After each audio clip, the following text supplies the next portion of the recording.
In this brief video, I'm going to go over downloading and accessing files from your camera and devices, and just a brief overview of what Adobe Bridge is.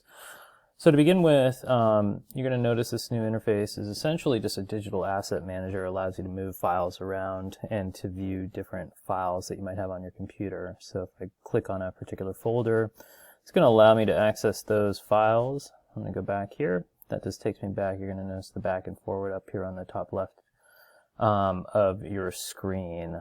So I'm going to go back to my favorites here, and the computer is showing. I just want to note that there's a pathway here that just shows you where all these different files are going to be available for you. Next up, I just want to show you a few different settings that you're going to have on top. You're going to see that this is a user created D10 image review. You're going to have different image presets up here. You're going to have essentials, libraries, and so on and so forth. So if you'd like to change how you're viewing different images, that's how you go ahead and do that. And click down here as well. And that allows you to reset a workspace and so on. So once you get into this a little bit more, you can spend a little bit more time. Move to the bottom, you have a few different settings down here to enlarge and view. The folders get larger, but your images can get larger as well. There's a few different settings over here to the right from there. Next up, I want to go up to the Adobe Bridge 2020 badge here and click on that, and you're going to get your camera raw preferences. So under the camera raw preferences, I'm going to head over to file handling. And there's a few different settings here that I'd recommend that you go ahead and set. So from here on out, if you go ahead and set this automatically open all supported JPEGs, so you've got three different options there.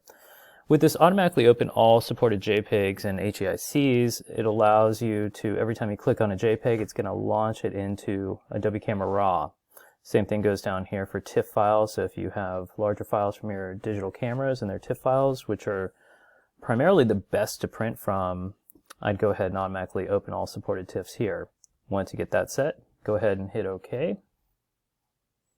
And moving on from there,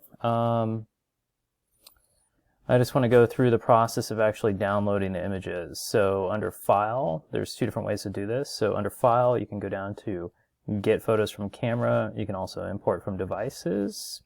If I go back onto the background, click on the background, I'm going to go back up to this little icon bar up here. Notice how when I hover over different things, I can get photos from camera. I'm going to go ahead and click on that, and you can figure out what the rest of those little icons stand for by hovering over them and seeing that little yellow pop-up window come up. So I'm going to click on that, and it's going to launch me into Photo Downloader. There's several different options. Let me just move this up here.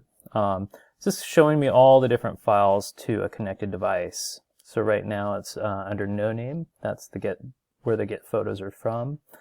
And this is the advanced settings. So I'm going to go down here, back to standard dialog, which is primarily what you guys are going to be getting the first time you select on this. What it does is it creates preferences. So if I've done something the last time, it's going to stick with those. So the next time I come in, it's going to go ahead and provide me with the settings that I had last time. So from here, I'm going to go ahead and select where that drive is. You may have to refresh your list if you just plugged in your phone or your digital camera.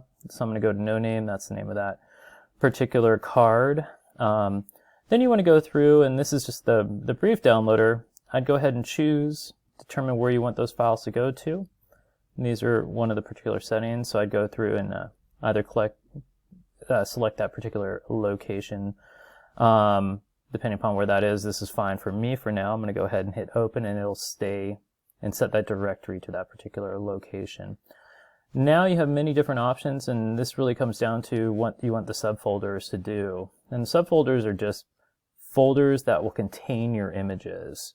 So you can do it with a custom date, you can do it with nothing at all, or you can give it the shot date. I really like the shot date, so it subdivides each of the files that I have on my computer into several different folders determined by the date that they were shot. Moving on from there, you can also have it rename files, or you can go ahead and click on this once again, do not rename files. It's really your preference, and what I recommend is once you guys figure this out, figure out what works for you, that you stick with it. It's a really great way to just get your files organized. And starting out and getting this organization in a very, figuring out what you want in terms of the organization is super important at the very beginning as you kind of determine how you want to set some of these different preferences. For me, I'm going to go to the advanced dialog because I don't want these other 4 files going in there. And the advanced dialog, let me just pull this up here, allows me to select on each of these. I can go through individually, and if I wanted to re-import these particular files, so the files that are checked are going to get imported, I'll go ahead and select on that, and then click with the Shift key will allow me to select multiple. I can uncheck all, and then once again, I can scroll up and down here. I'm just going to select these 4 images. That's all the information that I want, only the image files at this particular point. So I've got where they're going. That's all. Those directories have been set up. And then generally, I just convert to DNG. I'm not going to get too much into this. You don't have to do this at all.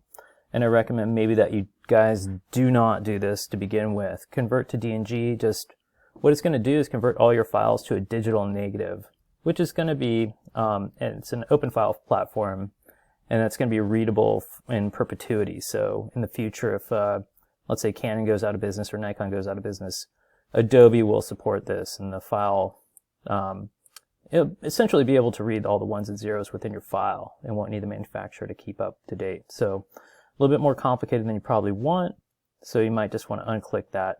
So once again, you can just click on those radio buttons. And then I can go in here and create the creator, copyright. Copyright symbol is going to be available through the option G setting, and then put your name in there. Once you're all set, you go ahead and get media. It's going to launch into that and copy over those particular files for you.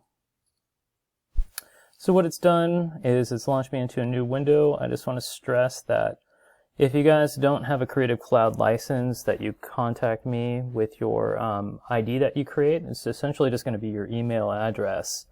Because now into the future, you won't be able to just go ahead and click on this. Mine will launch into Adobe Camera Raw. Yours will just provide you with the information, and it will not allow you to open up Photoshop as you're seeing right here. So that's one of the downsides to not having the Creative Cloud license. So contact me with your Adobe ID as soon as possible, and I get you guys set up. Hopefully we can do that by Tuesday. So I want to get you guys going at least with some basic image editing so you can understand what's going on.